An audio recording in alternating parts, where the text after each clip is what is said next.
Hey there, this is Dave Bensman with Bensman Home Computer Repair, and I'm here to do another how-to video. This one is how to change the default password on your router. It's really important to change the default password on your router if you haven't, because people are hacking into routers and taking over computers for nefarious ends. So what you want to do first is you want to go to where it says type here to search if you're using Windows 10, and then you want to type in CMD just like that. And then as soon as you type that in, you should see command prompt. You want to left click on that, and then this will open. And then what you want to do here is you want to type in ipconfig. That's Indigo Polo Charlie Oscar November Foxtrot Indigo Golf.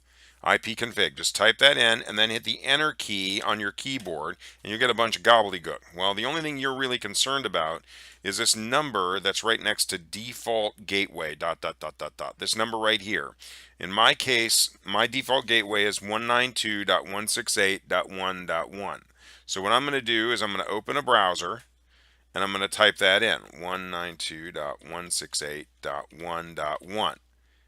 And then that's going to bring up the home page of my router, the sign-in page actually. And it's going to be asking me for my password. Now most people's default password, the password that came with the router, is like admin or maybe password or something like that. You can look that up on the internet pretty easily.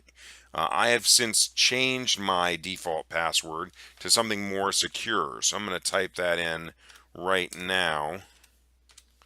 And there it is. So now I click sign in and I'm into my router. Now, because I've changed my password to something secure, nobody else can get into my router unless they guess that password.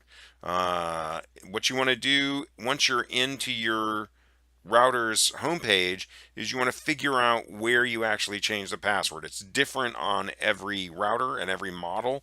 It can change. So you just Google how to do that on your particular router. Now on my router, which is a Linksys, you go to connectivity right here, and then on the bottom right here it says router password and then edit. If I click on edit, that's where I can change the password. And then I change it and then click apply and OK, and then that's it. You're pretty much good to go, and your router is protected from intruders. I hope everybody found that helpful. If so, please like and share this video, and please subscribe to my channel. And if anybody in the Memphis, Bartlett, Germantown, Midtown, Collierville area, if you are in need of computer repair with this or any other issue, please feel free to call me, Dave Bensman, at Bensman Home Computer Repair at 901-830-4362. And as always, stay safe.